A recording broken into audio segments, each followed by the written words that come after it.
Taong 2013 ay isang kaso ang mainit na pinag-usapan sa ating bansa. Ang kaso ay matagal din naging laman ng mga balita at social media. Maging ang ating Pangulo noon ay nanawagan sa mabilis na pagresolba sa nasabing kaso. Ang biktima ay pinatay sa brutal na paraan bago ito iniwan at itinapon sa ilalim ng tulay sa Cavite. 6 na taon din ang lumipas bago nahatulan ang mga may sala.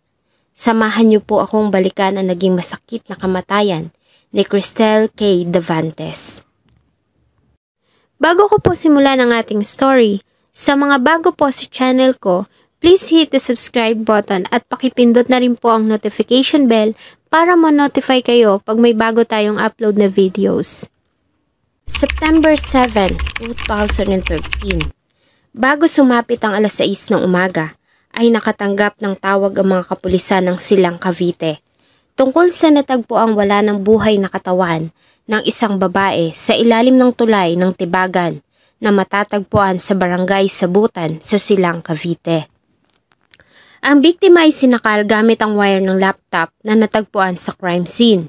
May natamo din itong sugat sa kanyang leeg, dibdib at likuran. Nakatali ang kamay ng seatbelt ng sasakyan at nakabusan lang panyo ang kanyang bibig. Nakita sa crime scene ang isang kitchen knife na siyang pinaniniwala ang ginamit na murder weapon. Ang biktima ay kinilalang ang 25 years old na si Cristel K. Davantes. Responsable, masipag at mapagmahal na anak, ganyan ilarawan si Kay ng kanyang mga magulang. Ang kanyang mga magulang ay mga OFW at nagtatrabaho sa Saudi Arabia bilang accountant at nurse. Si Kay ay pinanganak sa Saudi Arabia at ilang buwan pa lamang siya nang iuwi siya ng kanyang mga magulang sa Pilipinas at iniwan sa pangangalaga ng mga kamag-anak sa Capiz. Nang nasa tamang edad na siya para mag-aral, ay dinala siya ng mga ito sa Maynila kung saan siya kasama ng mga kapatid ay nanirahan sa kanilang bahay na matatagpuan sa Moonwalk Village sa Las Piñas City. Kahit pa nga malayo sa mga magulang ay hindi ito naging hadlang sa kanyang pag-aaral. Sa katunayan ay nagtapos ito ng kursong Bachelor of Business Administration, Major in Marketing Management noong 2008 at sa parehong taon ay nagtrabaho bilang isang Digital Campaign Associate. Taong 2011 ay lumipat siya sa MRM Digital Marketing Agency na nasa ilalim ng McCann World Group Philippines na matatagpuan sa 9th Avenue sa Bonifacio Global City sa Taguig. Dahil sa husay at pinakita nitong dedikasyon sa trabaho, ay na-promote ito bilang Senior Account Manager sa batang edad. Dito na rin niya nakilala ang nobyo at sa katunayan ay nagplano na silang magpakasal na gaganapin sana noong May ng taong 2014. September 6, 2013, tulad ng araw-araw nitong ginagawa, ay umalis ang isang masigla at punong-puno ng determinasyon na si Kay sa kanilang bahay para pumasok sa kanyang trabaho. Lingid sa kaalaman ng kanyang pamilya ang naghihintay ditong kapahamakan. Maagang natapos ang shift ni Kay subalit dahil araw ng Biyernes, weekend, ay nagdesisyon siya na sumama sa mga kaibigan at katrabaho para mag-unwind at mag-relax matapos ang buong linggo nilang pagtatrabaho. Si Kay at ang mga kaibigan ay nagtungo sa Scarlet Wine Lounge bago lumipat sa Aracama Restaurant. Ang dalawang kilalang mga establishments ay matatagpuan din sa vicinity ng Bonifacio Global City, malapit lamang sa pinagtatrabahuhan nila. Nang sumapit ang alauna ng madaling araw, ay nagpaalam na si Kay sa mga kaibigan para umuwi. Ayon sa kanila, ay inihatid pa nila ito sa BGC East Parking Area, kung nasaan nakaparada ang metallic beige nitong Toyota Altis na may plate number na PIM 966. Ayon sa kanila ay umalis ito doon ng bandang alauna ng madaling araw. Nakatanggap din ng message ang tita ni Kay kung saan ay nagawa pa nitong magpadala ng message saying na pauwi na siya sa kanilang bahay. Subalit walang Kay na dumating. Nagsimula silang mag-alala dahil sa hindi naman ito ugali ang hindi pag-uwi nang di nagsasabi kung saan ito pupunta. Dahil dito ay nagsimula silang hanapin ng dalaga.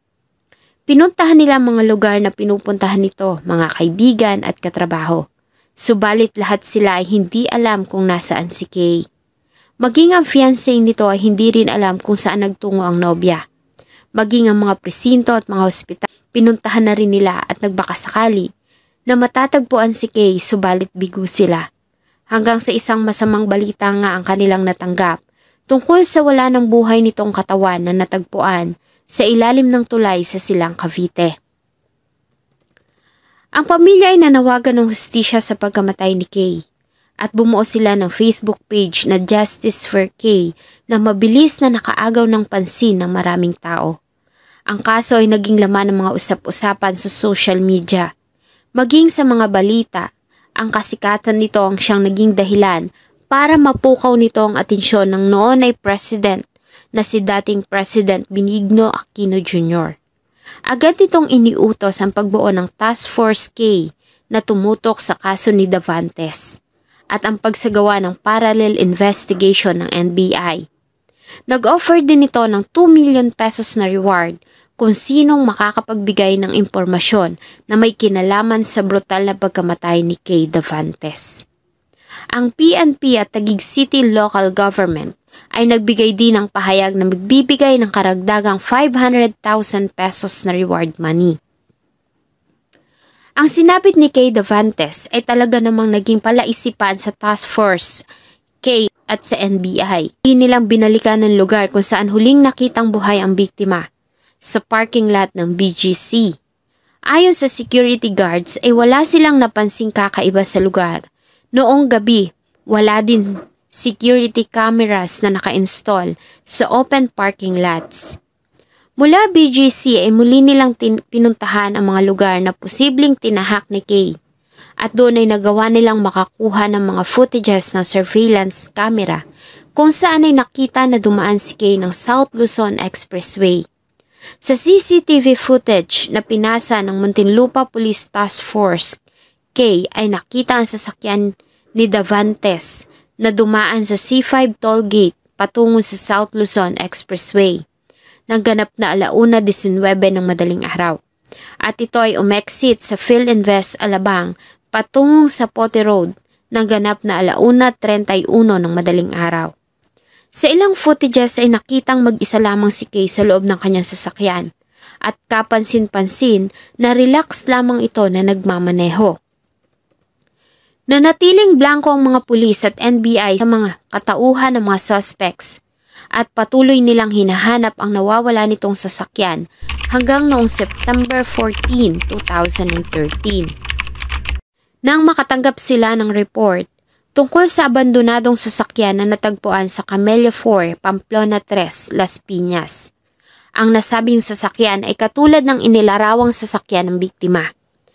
Ayon sa mga barangay officials, ay nakatanggap sila ng tawag mula sa isang residente ng bandang 11:30 ng tanghali. Inirereklamo nito ang walang tigil na ingay na nagmumula sa alarm ng sasakyan. Nang magtungo ang barangay tanod sa lugar, ay kinailangan pa nitong tanggalin ang battery ng sasakyan para mahinto lamang ang alarm nito. Kapansin-pansin din umano ang usok na nagmumula sa loob nito. Nang magtungo ang SOCO personnel sa lugar, ay agad nilang isinailalim ang sasakyan sa forensic examination. Nakita nila ang ilang piraso ng mga damit na binuhusan ng gasolina sa loob nito, kaya naman ay nabuo sa kanilang hinala na sinubukang sunugin ang sasakyan, subalit sa di alam na kadahilanan ay nabigo ang mga iyon. Ang sasakyan ay hindi agad na na-identify na siyang sasakyan na pagmamay-ari ni Davantes dahil sa nawawala ang plaka nito. Subalit sa pamamagitan ng conduction sticker sa harap ng windshield at sa mga personal items na na-recover sa loob ng sasakyan ay positibong kinilala ng pamilya na ito na nga ang sasakyan ni Cristel K. Davantes na nawawala. Sa kabila ng pagkakatag sa sasakyan, ay nanatiling palaisipan sa mga pulis at NBI ang pagkakakilanlan ng mga may sala. Hanggang sa lumapit sa tanggapan ng NBI ang isang lalaking nagngangalang Rex Diel.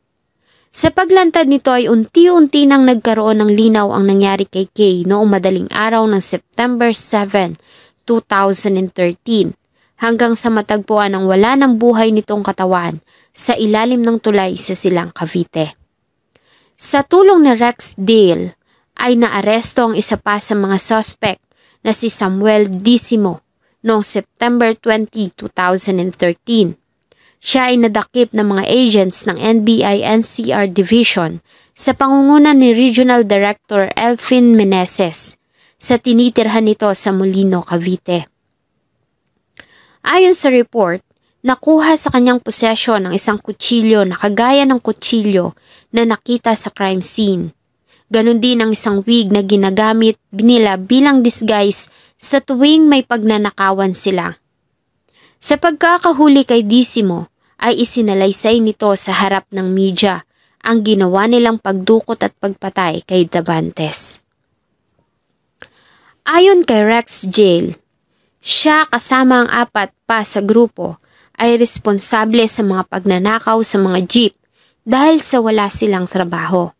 At tulad ng dati na nilang ginagawa, noong gabi ng September 6, 2013 ay wala silang nakitang jeep na pagnanakawan hanggang sa makita umano ni alias Pipito ang dalaga na si Cristel K. Davantes. Bago pa man buksan ni Kay ang gate ng kanilang bahay noong madaling araw ng September 7, ay bumaba si alias Pipito sa sinasakyan nilang Honda City kasama si Evangelista at isa pang suspect na si Basir. Tukan nila ito ng baril sa ulo at agad na nilagyan ng panyo sa bibig para hindi makasigaw. Bago nila ito isinakay sa likod ng sarili nitong sasakyan. Ayon sa kanya, ay siya mismo ang nagmaneho ng Toyota Altis na pagmamay-ari ng biktima hanggang sa makarating sila ng Tagaytay. At mula doon ay nagpalit sila ni Pipito. Dito umano ay sinabi nito na kailangan nilang idispatcha ang babae dahil sa nakita nito ang kanilang mga muka at maging ang plate number ng kanilang sasakyan. Mula Tagaytay ay si Pipito at Disimo na umano ang nagmaneho ng Toyota Altis kasama ang biktima, habang siya naman ay lumipat sa Honda City.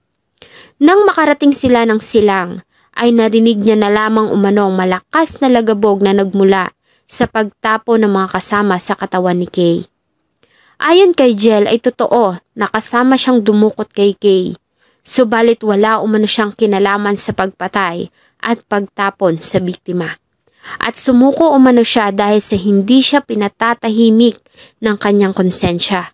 Nangako din ito na handa siyang makipagtulungan sa ginagawang investigasyon. Ayon naman kay Samuel Disimo nang makarating sila ng Tagaytay City, ay siya mismo ang sumaksak sa biktima gamit ang kutsilyo na nabili nila sa halagang 20 pesos. At para makasiguro, ay sinakal niya ito gamit ang power cable ng sarili nitong laptop hanggang sa malawgutan ito ng hininga. Siya umano ang natasang gumawa noon ng grupo dahil sa wala siyang naging partisipasyon sa kanilang ginawa. Sinabi din nito na napag-usapan nila na hindi nila gagalawin ang biktima bago nila ito patayin at itapon sa tulay. Matapos ang ginawang krimen ay kinuha nila ang 3,000 cash sa wallet nito at pinaghati-hatian. Ganon din ang pinagbentahan nila ng mga gadgets nito. Sa impormasyon na binigay ni Disimo, ay nagawang ma-recover ng NBI ang iPhone at laptop ni Davantes sa isang shop sa Alabang, Muntinlupa. Kahit pa nga ang laptop ay na-reformat na, ay positibo itong kinilala ng kapatid ng biktima na pagmamay-ari ito ni Kay. Dagdag pa ni Jel ay nagkaroon ng buyer si Pipito sa sasakyan. Subalit nang magsimula itong makita sa social media at TV ay umatras ang nasabing buyer. Isang linggo matapos ang ginawa nilang krimen ay kinuha nila ang sasakyan kung saan nila ito iniwan sa Batangas at dinala nila sa Las Piñas kung saan ay binaklas nila ang mga upuan nito at ibang parts. Nilinisan nila ang loob noon para mabura ang mga fingerprints bago ito sunugin, subalit hindi lumaki ang apoy at naagaw ng malakas nitong alarm ang atensyon ng mga residente. Nang tanungin kung paano sila nakapasok sa loob ng subdivision nang hindi napapansin ng guards, ayon sa kanila, Marahil ito ay dahil sa ang Honda City na gamit nilang sasakyan ay may sticker ng subdivision sa harapan na siyang dahilan para malaya silang makalabas-pasok doon. Ayon sa may-ari ng sasakyan, ay katiwala nila at utusan ng isa sa mga suspect, kaya naman ay malaya nitong nagagamit ang sasakyan. Subalit hindi umano nila alam na gagamitin iyon sa masamang gawain. Sa pagsuko ni Dissimo at Jel at paglabas ng mga ito sa media, ay sumuko na din ng 3 pang suspect na sila Jomar Pipito, Lloyd Benedict Enriquez at Joric Evangelista. Samantalang nanatiling at large at pinaghahanap pa din si Baser Manalang. Si Lloyd Benedict at Joric ay umamin sa naging partisipasyon nila sa pagdukot kay Davantes. Subalit itinanggi nila na may kinalaman sila sa pagpatay dito. Ang mga suspect ay sinampahan ng kasong pagnanakaw at pagpatay sa prosecutor's office ng Las Piñas. Ang suspect na una nang sumuko na si Rex Jel ay isinama din sa sinampahan ng kaso. Subalit dahil sa ito ang naging susi sa pagkakalutas ng kaso at pagkakahuli sa mga may sala, ay pumayag ang pamilya na gawin itong state witness. Ang mga akusado ay nagplead na not guilty sa araw ng arraignment, maging si Dissimo, kahit pa nga umamin ito sa kanyang naging partisipasyon sa harap ng media. November 15, 2019. Matapos ang 6 na taong paglilitis, ang 4 na akusado na sila Lloyd Benedict Enriquez, Samuel Dissimo, Kelvin Joric Evangelista at Jomar Pipito Erlina ay binasahan ng hatol.